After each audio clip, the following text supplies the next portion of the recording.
G'day gamers, Aussie Wargamer here in Moree, Australia, and welcome to my channel. On this episode, I start my journey toward CanCon 2022 and share my thoughts on the recently revealed Soulblight Gravelords. So let's get to it, eh? Well, we've got less than 45 weeks until CanCon, Australia's largest gaming convention and the biggest date on the Aussie AOS calendar.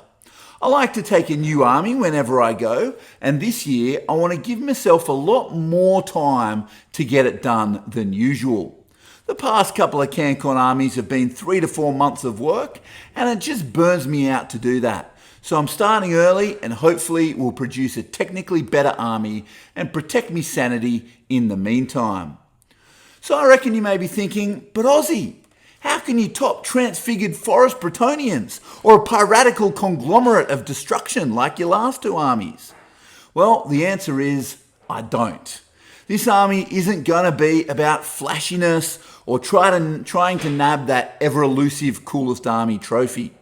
This army is about pushing my technical skills as far as they'll go. It's about tone and narrative. This army is about me and my enjoyment of the hobby. Will I convert all the models? Of course. Will I build a monstrous display board? You bet your last scrape of Vegemite I will. But this time it's about making it for me.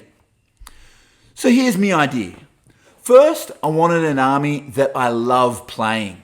Something that I know well and enjoy throwing around the table. For me, that army is Soulblight. Specifically, a double dragon 15 Blood Knight Soulblight list.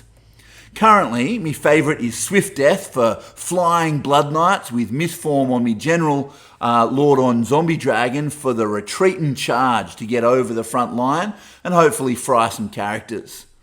Now, I understand this might all change sometime this year with the release of Soulblight Gravelords, more on that later, but I'm confident I'll be able to build a similar list that does similar things when that book comes out. So the army's settled. What about that all-important theme? Well, I already have a somewhat traditional Gothic-looking Soulblight army, and no doubt we'll add to that with the new stuff coming out. Thoughts on the Underworlds preview in the old description below. So I wanted to do something a little different.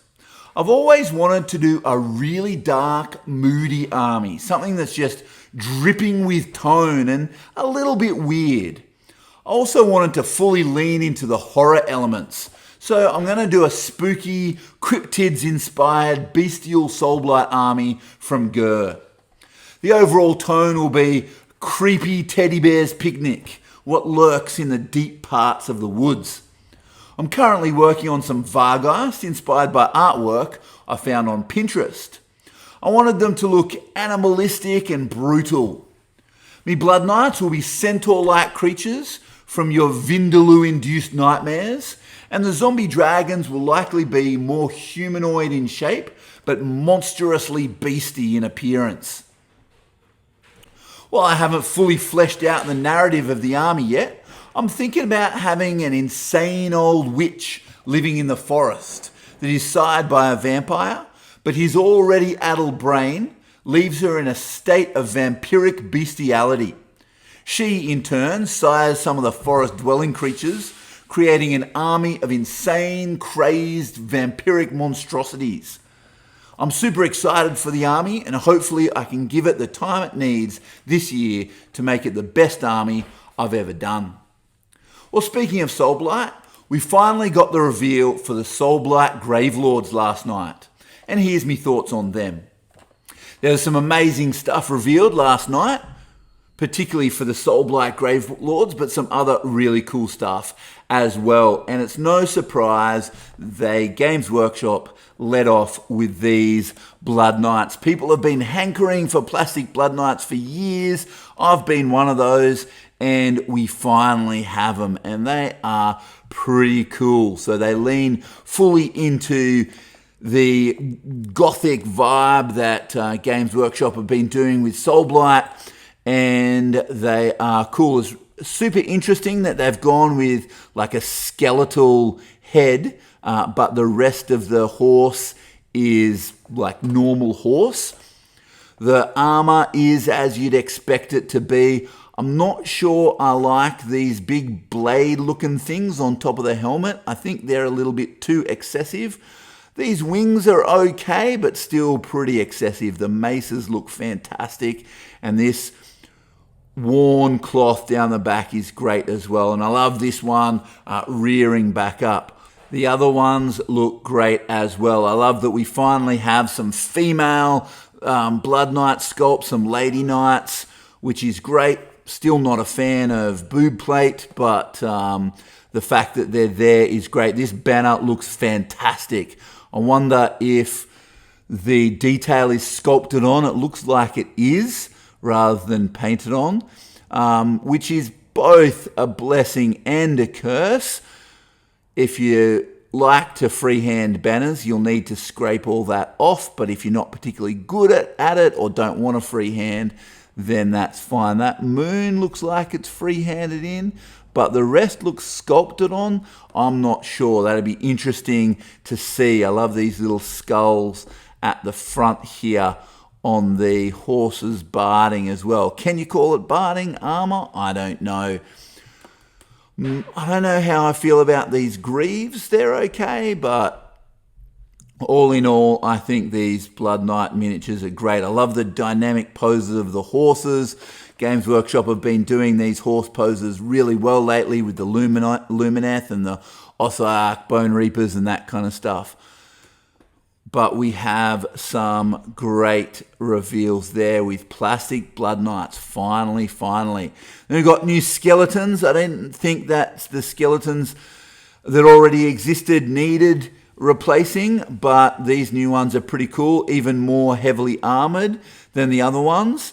I like how some of them, you've got this big rend through the armor where, someone's, got their sword and driven it through this soldier that was sort of the fatal blow here. The tilt on them is interesting. I do like the dynamic movement of the cloth and the scimitar here. Those sweeping movements look fantastic. And these ones are pretty cool too. This guy's stopped to check something out on the battlefield. This guy's thinking, come at me, bro. And yeah, this mace up here is pretty cool as well. And then new zombies, again, another kit that people have been hankering for. I actually kind of like the old zombies. They are goofy looking, but it was such a fun kit and so customizable. But this kit looks like it's going to be at least a little bit customizable. It looks like bodies with legs and then separate arms and heads, from what I can tell. Maybe some of these tree bits, these tree bits will definitely come separately. You'll have to glue them on, I'm sure. But these zombies look really cool. Love the axe in the skull there. The roots and branches and stuff that come out of it is an interesting aesthetic, certainly something new. This guy's holding a rat that looks like it's headless, like he's just taken a big chomp out of the top of the rat, which is kind of disgusting and gross, just like zombies should be, I guess. And again, I'm still not convinced about this whole, carrying the gravestone tomb thing on the back. That I think just takes it a little bit too far for me. This exposed brain is interesting. And I do like this guy with the shovel. I think he's probably my favorite, leaning on the shovel there, like he's, just eaten the person that's raised him from the grave and is now using his shovel as a weapon. It's pretty cool. And of course, the traditional scythe. You can't have a zombie kit without a scythe there. So they are interesting, and a new kit, which is great. But I think my favorite of the Gravelord reveals, aside from the book, which I'll get to in a second, are these Fellbats. The old Fellbats are kind of hokey and goofy. These ones are fantastic. I adore the wings on these Fellbats. These might even be some of my favorite wings in the entire range. I think I might replace the feet when I get these and maybe do a head swap on a couple of them so they got slightly different heads. But I think I'll use these as a base for the Fellbats in my own Soulblight army that I'm working on, because they are really bestial and it'll fit really well. And as I said, those wings are fantastic. So that's the Gravelords reveal. We're also getting the book, which is fantastic. There's some great stuff on this cover. Obviously, we've got the vampire there, which is fantastic. Direwolf nice and prominently, so are we going to get some new direwolves as well? That'll be interesting.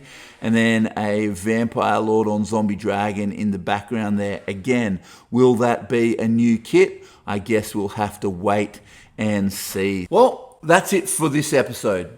I'd love to know what armies you guys are working on this year and your thoughts on the Gravelords. So leave that in the comments below. I'd love to chat about it with you. As always, thanks for watching, and subscribe if you want to hear more of my voice. Catch us later.